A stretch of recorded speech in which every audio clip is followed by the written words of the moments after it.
Hello everyone, कैसे हैं आप सब। मैं वैभव कौशिक आज फिर से आपका रोजगार सेतु के आपके खुद के प्लेटफॉर्म पर स्वागत करता हूं। जैसा कि आप सब जानते हैं कि हमारा जो सीरीज चल रहा है नेशनल पार्क्स का, उसमें हमने 3 वीडियोस बना चुके हैं और आपसे उम्मीद है कि आप वो देख भी चुके होंगे। तो आज उसी सीरीज को आगे कंटिन्यू करते हुए आज हमारी ये चौथी वीडियो है और इसमें अब हम आगे के स्टेट्स को देखेंगे। अगर आगे के स्टेट्स में देखा जाए तो उससे पहले हम लद्दाख को कंप्लीट कर चुके हैं, हिमाचल कंप्लीट कर चुके हैं, जम्मू एंड कश्मीर कंप्लीट कर चुके हैं, हरियाणा कंप्लीट कर चुके हैं, राजस्थान कंप्लीट कर चुके हैं, उत्तर प्रदेश कंप्लीट कर चुके हैं। इस तरीके से जो मेन हमारे स्टेट नॉर्थ के थे वो हम कंप्लीट कर चुके हैं। तो आगे अब हम जो नए स्टेट्स देखने जा रहे हैं उसमें सबसे पहला नाम दिखाई देगा आपको मध्य प्रदेश। तो मध्य प्रदेश में आपको बहुत सारे नेशनल पार्क्स दिखाई देंगे। तो मध्य प्रदेश में कितने नेशनल पार्क दिखाई देते हैं? तो 11 नेशनल पार्क आपको मध्य प्रदेश में दिखाई देते हैं और ये बहुत ज़्यादा इम्पॉर्टेंट हैं।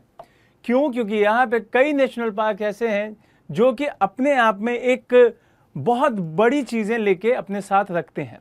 तो चलिए इसको आगे बढ़ाते हैं। यहाँ पे कौन कौन से नेशनल पार्क दिखाई देंगे? तो पहला नेशनल पार्क आपको दिखाई देगा बांधवगढ़। कौन सा दिखाई देगा भाई? बांधवगढ़ नेशनल पार्क आपको यहाँ पे दिखाई देगा। दूसरा फॉसिल नेशनल पार्क दिखाई देगा। तीसरा आपको कोनो नेशनल पार्क दिखाई देगा। चौथा माधव दिखाई देगा। पांचवा संजय नेशनल पार्क दिखाई देगा। 5 के बाद जब आप आगे आएंगे तो छठे पे डायनासोर दिखाई देगा। 7वें पे कान्हा नेशनल पार्क दिखाई देगा। 8वें पे पन्ना नेशनल पार्क दिखाई देगा। 9 पे आपको पेंच दिखाई देगा और 10 पे दिखाई देगा वन विहार नेशनल पार्क। 11वें में आपको जो मेन दिखाई देता है वो दिखाई देता है सतपुड़ा नेशनल पार्क। यहाँ पर आपको ये सारे के सारे नेशनल पार्क याद करना बहुत ज़रूरी है। क्यों? क्योंकि मध्य प्रदेश के सारे इंपॉर्टेंट पार्क हैं। तो आपको इस तरीके से ये समझ में आ गया होगा कि हमारे पास पन्ना है, पेंच है, फॉसिल है, डायनासोर है। इस तरीके से जो हमारे नेशनल पार्क्स ये 11 के 11 हैं। तो आपको अब इनकी लोकेशन और इनमें क्या क्या खासियत है उनके बारे में जानते हैं। तो चलिए, पहला नेशनल पार्क हमारे पास दिखाई देता है बांधवगढ़ नेशनल पार्क। और बांधवगढ़ नेशनल पार्क कहाँ दिखाई देता है भाई? ये दिखाई देता है आपके सतपुड़ा की जो रेंजेस हैं, सतपुड़ा रेंजेस पे ये दिखाई देता है। और सतपुड़ा रेंजेस पे जब ये दिखाई देगा तो आपसे पूछा जाएगा कि बताइए बांधवगढ़ नेशनल पार्क कौन सी रेंजेस पे दिखाई देता है? तो आपका आंसर क्या होगा? सतपुड़ा रेंजेस पे दिखाई देगा। दूसरा पॉइंट यहीं से रिलेट करके आता है कि ये एक टाइगर रिजर्व भी है। क्या है? टाइगर रिजर्व भी है। तो ये एक बांधवगढ़ टाइगर रिजर्व के नाम से भी आपके पास सामने दिख रहा होगा। क्लियर है ये बात?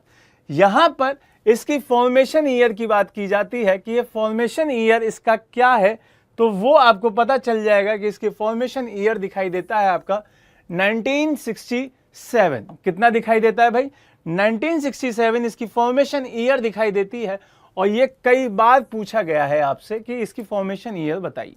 क्लियर है? जल्दी से इसको आप लिखेंगे, फिर उसके बाद हम चलेंगे आगे। ये बिल्कुल ध्यान से याद कर लेना कि ये कौन सी रेंज पे दिखाई देता है? सतपुड़ा रेंजेस पे दिखाई देता है। चलिए अगले पे चलते हैं और अगला दिखाई देता है आपको कान्हा नेशनल पार्क। तो कान्हा नेशनल पार्क की बात करें तो इसकी फॉर्मेशन ईयर अलग है और इसी में एक आपको मिलेगा टाइगर रिजर्व। तो टाइगर रिजर्व की जो फॉर्मेशन ईयर है वो दूसरी है। तो अगर टाइगर रिजर्व की फॉर्मेशन ईयर की बात की जाए तो आपको मिलेगा 1973। कब मिलेगा भाई? 1973। और जब अगर आप कान्हा के नेशनल पार्क बनने की बात करें तो वो ईयर दूसरी हो जाती है, वो होती है 1955 दिखाई देती है। कब दिखाई देती है? 1955 दिखाई देती है। यहां से आपके पास 2 ईयर इंपॉर्टेंट हो जाती हैं कि भाई अगर हम कान्हा की बात करते हैं तो आप अगर नेशनल पार्क बनते हुए देखते हैं तो 1955 में देखते हैं, और अगर उसे टाइगर रिजर्व की बात करते हैं तो वो चेंज हो जाती है 1973 में हो जाती है। दूसरी चीज ये आपको कहां दिखाई देती हैं? ये दिखाई देती हैं आपको मैकाल रेंजेस पे। मैकाल रेंजेस पे ये आपको दिखाई देता है। क्लियर है ये बात? अगले पे चलते हैं। अगला दिखाई देगा आपको तीसरे नंबर का कोनो नेशनल पार्क। और कोनो नेशनल पार्क हाल फिलहाल में चर्चा में भी था। ये कहाँ पड़ता है? ये पड़ता है आपके श्योपुर डिस्ट्रिक्ट में दिखाई देता है। और श्योपुर डिस्ट्रिक्ट में जब आप जाएंगे तो ये बहुत शानदार नेशनल पार्क है। वहां पर इसकी फॉर्मेशन ईयर की बात की जाए तो इसकी फॉर्मेशन ईयर 2018 में दिखाई देती है। तो ये चीज आपको याद रखने वाली है, क्योंकि ये अगर न्यूज में दिखाई दे रहा है तो ये अपने आप में इंपॉर्टेंट हो जाता है। क्लियर है ये बात? तो इसलिए इसकी फॉर्मेशन ईयर आपको याद रखनी है 2018। अगले पे चलते हैं, अगला चलते हैं और अगला दिखाई देगा आपको चौथा, जो कि बहुत इंपॉर्टेंट है, डायनासोर फॉसिल नेशनल पार्क। ये चीज आपको दिखाई देगी जब आप यहाँ पे देखेंगे कि ये हमारा नेशनल पार्क है और इसकी जो फॉर्मेशन ईयर दिखाई देती है वो दिखाई देती है 2011। कब दिखाई देता है भाई? 2011 में इसकी फॉर्मेशन ईयर दिखाई देती है। और इस जगह का नाम है शाहपुरा। क्या नाम है भाई? शाहपुरा के पास ये दिखाई देता है। ये वहीं पर एक नेशनल पार्क है। यहाँ पे बहुत सारे अवशेष मिले, तो हम देखते हैं कि यहाँ पे किस किस तरीके के अवशेष मिले। एक आपको मिलेगा यहाँ पे यूकेलिप्टस का जो फॉसिल है, जो कि सबसे पुराना है। सबसे क्या है भाई? वो सबसे पुराना है, ओल्ड है। तो इसके भी आपको फॉसिल्स यहाँ से मिले हैं। दूसरा रुद्राक्ष। रुद्राक्ष के अगर अवशेष की बात करते हैं, उसके फॉसिल्स की बात करते हैं, तो भी वो यहाँ से मिले हैं। तो तीसरा दिखाई देता है एनिमल्स के कुछ चीजें मिली हैं, फॉसिल्स मिले हैं। और बनाना, ये चीज आपको याद रखनी है। क्लियर है? अगले पे चलते हैं। अगला है आपका पेंच नेशनल पार्क। बहुत इंपॉर्टेंट है। क्यों? क्योंकि आपको मैं जब महाराष्ट्र का बता रहा था तो महाराष्ट्र का बॉर्डर यहां से शुरू हो जाता है। ठीक है? जब महाराष्ट्र का ये बॉर्डर शुरू हो जाता है तो ये एमपी में भी आता है और आपके कहां आता है भाई? एमपी के साथ साथ ये महाराष्ट्र में भी दिखाई देता है। तो ये दोनों के बॉर्डर पे दिखाई देता है। ये आपको दिख रहा होगा, ये दोनों के बॉर्डर पे दिखाई देगा। और यहां से जो पेंच नदी है वो भी बहती हुई दिखाई देती है। वो इस हिस्से को आपको इधर आपका वेस्टर्न साइड और इधर ईस्टर्न साइड में बांटती हुई नजर भी आती है। क्लियर है इस बात को? फिर चलते हैं, यहाँ पे क्या क्या मिलता है। यहाँ पे आपको टीक का पेड़ मिल जाएगा, यहाँ पे आपको महुआ मिल जाएगा, यहाँ पे आपको ड्राई डेसियस जो फॉरेस्ट दिखाई देते हैं वो भी दिख जाएंगे, यहाँ आपको पलाश का पेड़ भी दिख जाएगा और यहाँ पे प्लम भी दिख जाएंगे। तो इस तरीके से जो यहाँ पे पेड़ मिलते हैं वो उसकी लिस्ट आपके सामने है। तो ये चीज भी आपको याद रखनी होगी। अगले पे चलते हैं। अगला दिखाई देता है आपको माधव नेशनल पार्क। तो माधव नेशनल पार्क के बारे में अगर देखें तो माधव नेशनल पार्क कहाँ दिखाई देता है, तो उसकी लोकेशन आपको दिख जाएगी। फिर उसके बाद उसके फॉर्मेशन ईयर की बात करें कि इसको नेशनल पार्क का दर्जा कब मिला, तो आपको ये याद रखना है कि इसको नेशनल पार्क का दर्जा 1958 में मिला है। कब मिला है भाई? 1958 में आपको माधव का जो नेशनल पार्क का दर्जा है वो दिया गया है। अगले पे चलते हैं। अगला दिखाई देगा आपको संजय नेशनल पार्क। कौन सा दिखाई देता है भाई? संजय नेशनल पार्क आपको दिखाई देता है और इसकी फॉर्मेशन ईयर दिखाई देती है 1981। कौन सी ईयर दिखाई देती है? 1981। अब ये कहां पे लाई करता है? ये जो एरिया आपको दिखाई देता है, यहां जो बघेलखंड का एरिया दिखाई देता है, तो ये वहां पे दिखाई देगा। और इसमें क्या मिलते हैं? इसमें आपको जो डेसियस, ड्राई डेसियस फॉरेस्ट दिखाई देते हैं वो भी इसमें दिखाई देंगे। क्लियर है इस चीज का? अब चलते हैं अगले पर और अगला दिखाई देता है आपको most important Satpura national park. कौन सा पार्क है भाई? सतपुड़ा नेशनल पार्क, जो कि आपको दिखाई देगा कौन से डिस्ट्रिक्ट में? नर्मदापुरम में दिखाई देगा। ये बहुत इंपॉर्टेंट है। और इसको कब बनाया गया था?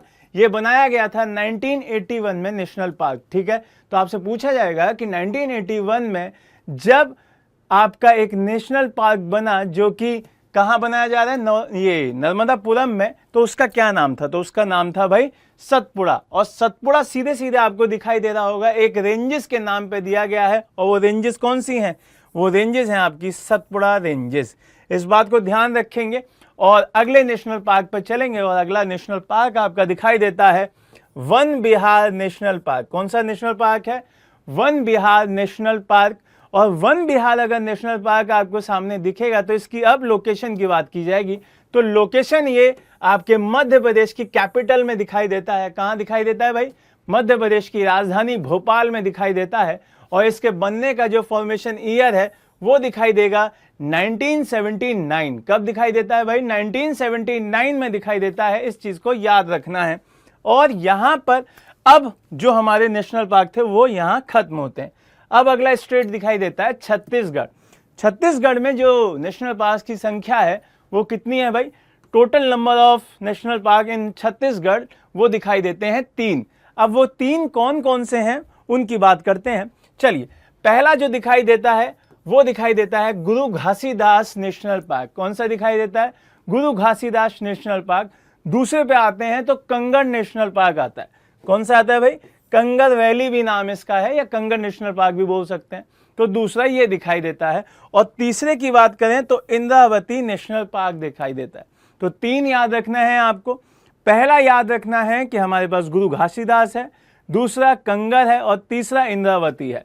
चलिए इनके बारे में कुछ जान लेते हैं। सबसे पहले बात करते हैं गुरु घासीदास की। और गुरु घासीदास के नाम पर ही इस नेशनल पार्क का नाम क्या पड़ा था? गुरु घासीदास दिखाई देता है। अब इसकी फॉर्मेशन ईयर की बात अगर की जाए कि ये कब बना था, तो फॉर्मेशन ईयर इसकी 1981 में दिखाई देती है। कब दिखाई देती है? 1981 में इसकी फॉर्मेशन ईयर दिखाई देती है कि इसको नेशनल पार्क का दर्जा दिया गया था। दूसरा, ये कहां पे दिखाई देता है? ये आपको कोरिया डिस्ट्रिक्ट में दिखाई देता है। ये भी कई बार आपके जब स्टेट सर्विसेज दे रहे होते हैं तो वहां पे ये क्वेश्चन पूछ लिया जाता है। अगले पे चलते हैं। अगला चलते हैं तो अगला आपको दिखाई देगा कंगर वैली नेशनल पार्क। और कंगर वैली नेशनल पार्क आपको जिस जोन में दिखाई दे रहा है वो इस साइड में आती है। और इसकी फॉर्मेशन ईयर आपको जब पूछी जाएगी तो वो हो जाएगी 1982। ये चीज आपको ध्यान रखनी है। और ये कभी कभार फॉर्मेशन ईयर करके ही पूछ लेता है कि बताइए छत्तीसगढ़ में सबसे पहले कौन सा नेशनल पार्क बना। तो आपके वहां पे 2 बने हैं 1982 में और 1 बना है आपका 1981 में। 1981 का मैं अभी आपको बता चुका हूं। अब जो 2 बचे हैं वो 1982 के हैं। क्लियर है? अगले पे चलते हैं। अगला है आपका इंद्रावती नेशनल पार्क। तो अभी मैंने थोड़ी देर पहले ही बताया कि 2 आपके 1982 में बने हैं। तो इसकी अगर फॉर्मेशन ईयर पूछी जाए तो आपका क्या आंसर हो जाएगा? तो फॉर्मेशन ईयर इसकी हो जाएगी 1982। क्लियर? तो 1982 इसकी फॉर्मेशन ईयर हो जाएगी। और आपको ये पता है कि एक रिवर है जिसका नाम है इंद्रावती। ठीक है, तो अब कमेंट बॉक्स में आपको बताना है कि ये जो इंद्रावती रिवर है ये किस रिवर की सहायक नदी है। ध्यान से बताना है आपको कि इंद्रावती नदी कौन सी नदी की सहायक नदी है। तो कमेंट बॉक्स में इस चीज को जरूर आंसर करेंगे। अगले पे चलते हैं। अगला है हमारा स्टेट जिसका नाम है बिहार। क्या नाम है भाई? बिहार। और बिहार का जो आपको नेशनल पार्क दिखाई देगा वो मात्र कितने हैं? वो आपको दिखाई देंगे मात्र 1। सिर्फ और सिर्फ 1 नेशनल पार्क है। तो अपने आप में ये अपने आप में बहुत इंपॉर्टेंट हो जाता है। क्यों? क्योंकि ये सिर्फ 1 है। और वो कौन सा है? वो दिखाई देगा आपको वाल्मीकि नेशनल पार्क। क्या नाम है इसका? Valmiki national park. और ये कहां पड़ता है? ये पड़ता है आपके वेस्ट चंपारण डिस्ट्रिक्ट में। कहां पड़ता है भाई? ये जो हिस्सा दिखाई देता है वेस्ट चंपारण का, ये वहीं पे दिखाई देता है। तो इसलिए ये अपने आप में बहुत इंपॉर्टेंट है। इसकी फॉर्मेशन ईयर क्या है? इसकी फॉर्मेशन ईयर है 1989। ठीक है, 1989 में इसको नेशनल पार्क का दर्जा दिया गया था। और ये आपसे पूछा जा सकता है। तो 1989 में वाल्मीकि नेशनल पार्क को नेशनल पार्क का दर्जा दिया गया। और ये कहां पे दिखाई देता है? ये बिहार में वेस्ट चंपारण में दिखाई देता है। अगले स्टेट पे चलते हैं। अगला स्टेट जो आपको दिखाई देगा, अच्छा उससे जाने से पहले एक चीज और बता देता हूं आपको जो कि बहुत इंपॉर्टेंट है, मोस्ट इंपॉर्टेंट पॉइंट है ये, इसको ध्यान रखेंगे। अब ये क्या बोल रहा है आपको, जैसे कि इस मैप में दिखाई दे रहा होगा कि ये बॉर्डर दिखाई देता है नेपाल का। कौन सा बॉर्डर दिखाई देता है भाई? नेपाल का। तो यहां पे अब आपको ये नेपाल दिखाई दे रहा होगा आपको। ये पूरा हिस्सा किसका है? ये नेपाल का हिस्सा है। तो जो हमारा वेस्ट चंपारण का हिस्सा है वो आपके एक नेशनल पार्क जो कि नेपाल के दिखाई देते हैं। और उसका नाम क्या है भाई? उसका नाम है चितवन नेशनल पार्क। तो ये पूछ लिया जाएगा कि नेपाल के चितवन नेशनल पार्क से इंडिया के कौन से नेशनल पार्क की बाउंड्री साझा होती है। तो आपका आंसर क्या हो जाएगा? Valmiki national park. क्लियर है ये बात? दूसरा क्वेश्चन यहां से क्या पूछा जा सकता है कि बताइए चितवन नेशनल पार्क का भारत के साथ कौन सा राज्य टच करता है, तो आपका आंसर क्या हो जाएगा, बिहार। तो इस तरीके से क्वेश्चनों की फॉर्मेशन आप खुद करके देख सकते हैं, तो आपका रिजल्ट बहुत बढ़िया होगा। अगले स्टेट पर चलते हैं। अगला स्टेट दिखाई देता है झारखंड। कौन सा दिखाई देता है, अगला स्टेट हमारा दिखाई देता है झारखंड। और झारखंड में अगर हम बात करें तो यहां पे आपको दिखाई देगा कि झारखंड में एक नेशनल पार्क दिखाई देता है जिसका नाम है बेतला नेशनल पार्क। यहां पे भी कितने हैं भाई, यहां पे भी आपको एक ही नेशनल पार्क मिलेगा, तो ये भी अपने आप में बहुत इंपॉर्टेंट हो जाता है बेतला नेशनल पार्क। और इसकी फॉर्मेशन ईयर की अगर बात की जाए कि बेतला कब बनाया गया था नेशनल पार्क, तो ये आंसर हो जाएगा 1986 में बनाया गया था। कब बनाया गया था भाई, 1986 में इसको नेशनल पार्क का दर्जा दिया गया था। इस चीज का ध्यान रखना है और ये कई बार पूछा जाता है आपसे। अगले पे चलते हैं और अगला दिखाई देगा इसी के बारे में कि ये कौन से डिस्ट्रिक्ट में दिखाई देता है, तो ये आपका पलामू डिस्ट्रिक्ट में आपको दिखाई दे जाएगा। यहां पर आपको छोटा नागपुर का पठार का जो जोन दिखाई देता है वो इसी के नीचे आसपास दिखाई देने लगता है। तो ये चीज आपको इस तरीके के जो पेड़ दिखाई देते हैं वो भी यहाँ पे दिखाई देने लगते हैं। अगले पे चलते हैं और अगला आपका जो नया स्टेट आता है और इस स्टेट का नाम है आपका उड़ीसा। क्या नाम दिखाई देता है, उड़ीसा आपको दिखाई देगा। और उड़ीसा में आपको पता है कि कितने नेशनल पार्क दिखाई देते हैं, उड़ीसा में आपके 2 नेशनल पार्क दिखाई देते हैं। तो एक का नाम आपको सामने दिखाई दे रहा होगा, सिमलीपाल दिखाई दे रहा होगा। क्या नाम दिखाई दे रहा होगा भाई, सिमलीपाल दिखाई दे रहा होगा। और सिमलीपाल अगर देखा जाए तो कौन से डिस्ट्रिक्ट में पड़ता है, तो मयूरभंज में दिखाई देता है। यह पूछा जा सकता है आपसे कि सिमलीपाल कौन से डिस्ट्रिक्ट में दिखाई देता है। फिर आपसे पूछा जाएगा कि बताइए इसके फॉर्मेशन ईयर का जिक्र करिए कि ये कब नेशनल पार्क का दर्जा प्राप्त किया, तो आपका आंसर क्या हो जाएगा कि इसको नेशनल पार्क का दर्जा 1980 में दिया गया। कब दिया गया है भाई, 1980 में इसको नेशनल पार्क का दर्जा दिया गया है और ये कई बार पूछा गया भी है। अगले पे चलते हैं। अगला कौन सा होगा, अगला आपको जो दूसरा नेशनल पार्क दिखाई देता है उसका नाम है भीतरकनिका। क्या नाम है भाई, भीतरकनिका। ये बहुत इंपॉर्टेंट है, ये कई बार आपसे पूछा गया है। क्यों, क्योंकि ये एक नेशनल पार्क तो है ही जिसको दर्जा दिया गया था 1998 में। कब दिया गया था भाई, 1998 में दिया गया था। और इसका जब आप बात करेंगे कि ये एक रामसर साइट भी है, क्या है, एक रामसर साइट भी है, वेटलैंड भी है, तो ये कब बनी थी, तो ये बनी थी आपकी 2002 में। तो ये चीज आपको बहुत अच्छे से ध्यान रखनी है। 2002 में क्या बनी थी, ये वेटलैंड साइट बनी थी। तो इस तरीके से आपको ये चीज याद रखनी है। अगले स्टेट पे चलते हैं जो कि हमारा है पश्चिम बंगाल। वेस्ट बंगाल आपका नया स्टेट दिखाई देगा, पश्चिम बंगाल। और यहां पर कितने नेशनल पार्क हैं, यहां पे आपके 6 नेशनल पार्क दिखाई देंगे। अब उन 6 नेशनल पार्क में से मात्र एक बहुत ज्यादा इंपॉर्टेंट है और उसका सबसे नीचे जिक्र दिया गया है, और वो कौन सा हो जाएगा, वो हो जाएगा सुंदरवन का नेशनल पार्क। ठीक है, सुंदरवन नेशनल पार्क इसमें सबसे ज्यादा इंपॉर्टेंट दिखाई देता है, तो सुंदरवन नेशनल पार्क आपको याद रखना है। दूसरे जो दिखाई देते हैं, एक आपको दिखाई देगा सिंगालीला, और सिंगालीला के बाद एक आपको दिखाई देगा गुरुमाला, गुरुमाला के बाद नौरा वैली, नौरा वैली के बाद बुक्सा, बुक्सा के बाद जल्दापारा। ये जो 5 ऊपर के दिखाई देते हैं वो एक आसपास के एरिया में ही आपको दिखाई दे रहे होंगे। आप समझ रहे होंगे कि यहीं पर ये सारे के सारे बने हुए हैं, जो आपका सिक्किम के साथ एरिया दिखाई दे रहा होता है उसके आसपास।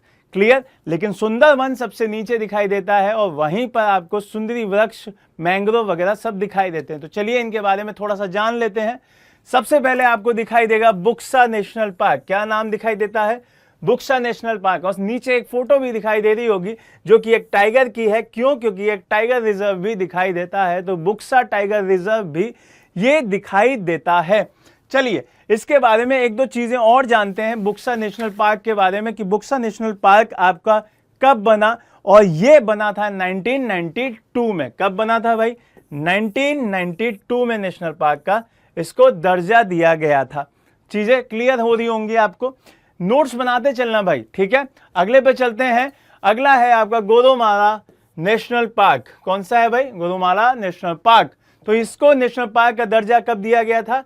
1992 में इसको नेशनल पार्क का दर्जा दिया गया था। तो इसके नीचे भी आपको एक फोटो दिखाई दे रही होगी, जो कि एक सिंग वाले जो गेंडा दिखाई देता है वो दिखाई दे रहा होगा, और ये यहाँ पर बहुत ज्यादा तादाद में दिखाई देते हैं। क्लियर? ये इसकी लोकेशन यहाँ दिखाई देती है। अगले पे चलते हैं। अगला दिखाई देगा आपको मोस्ट इंपॉर्टेंट तीसरे नंबर का नेशनल पार्क, जिसका नाम है जल्दापारा नेशनल पार्क।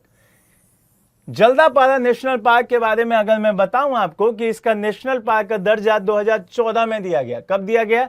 2014 में इसको नेशनल पार्क का दर्जा दिया गया।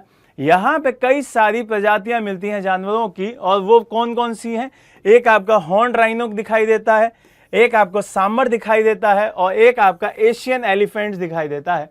तो इस तरीके से आपको ये तीनों के तीनों याद रखने होंगे। क्लियर है? अगले पे चलते हैं। अगला आपको दिखाई देगा Neora valley national park. Neora valley national park आपका चौथे नंबर का दिखाई देगा, और ये 1986 में दर्जा प्राप्त करके नेशनल पार्क बन गया था। जब 1986 में ये बना तो इसमें बहुत सारी चीजें आपको देखने के लिए मिली, और इसमें जैसे आप देखते हैं ना कि बहुत सारे नेशनल पार्क के साथ कुछ चीजें जुड़ी भी होती हैं, उसी के साथ जुड़ा हुआ आपको दिखाई देगा पांचवा नेशनल पार्क। अब ये क्यों बोल रहा हूं कि इसके बारे में आप जानिएगा। देखिए, इसका नाम क्या दिखाई देता है? Singalila national park. और सिंगालीला नेशनल पार्क आपने सुना होगा, एक सिंगालीला हिल्स भी सुनाई देती हैं, तो उसी को नाम पर इसका नेशनल पार्क का नाम रखा गया। कौन सी हिल्स हैं? सिंगालीला नेशनल, जो सिंगालीला माउंटेन्स रेंज जो दिखाई देती है, उसी के नाम पे इसका नाम रखा गया था। दूसरा, इसको नेशनल पार्क का दर्जा कब दिया गया है? इसको दिया गया है 1986 में। कब दिया गया है भाई? 1986 में इसको एक नेशनल पार्क का दर्जा दिया गया है। दूसरी चीज कि ये कहाँ पड़ता है, तो आपने एक शहर का नाम सुना होगा जो चाय के बागानों के लिए बहुत फेमस है, और वो नाम है दार्जिलिंग। क्या नाम दिखाई देता है भाई? दार्जिलिंग दिखाई देता है। ये वहीं पे दिखाई देता है। ठीक है, अगले पे चलते हैं। अगला मोस्ट इंपॉर्टेंट, आपका सबसे ज्यादा इंपॉर्टेंट जो रखता है इस पूरे सेगमेंट में वेस्ट बंगाल के, तो वो दिखाई देता है आपको सुंदरवन का नेशनल पार्क। तो सुंदरवन नेशनल पार्क आप लिए बहुत फेमस है, क्योंकि यहाँ पे सुंदरवन का डेल्टा बनता है सबसे नीचे, और फिर ये जो एरिया दिखाई दे रहा है ये यहाँ पे बनता है। फिर दूसरा, ये आपके बंगाल टाइगर के लिए बहुत ज़्यादा फेमस एरिया है, वो भी यहाँ पे दिखाई देते हैं। तो चलिए थोड़ा सा देख लेते हैं कि इसमें क्या क्या प्रजाति मिलती हैं। एक तो बंगाल टाइगर आपका फेमस है ही, तो आज ये हमारी लास्ट स्लाइड थी। यहाँ पे बंगाल टाइगर मिल जाते हैं। रामसर साइट है, ये एक टाइगर रिजर्व है, ये मैंग्रोव यहाँ पे बहुत दिखाई देते हैं। इस तरीके से ये पूरे भारत का सबसे इम्पॉर्टेंट हिस्सा भी माना जा सकता है। तो आज के लिए हम इतना ही रखेंगे। घर पे रहिए, सुरक्षित रहिए, पढ़ते रहिए। जय हिंद, जय भारत।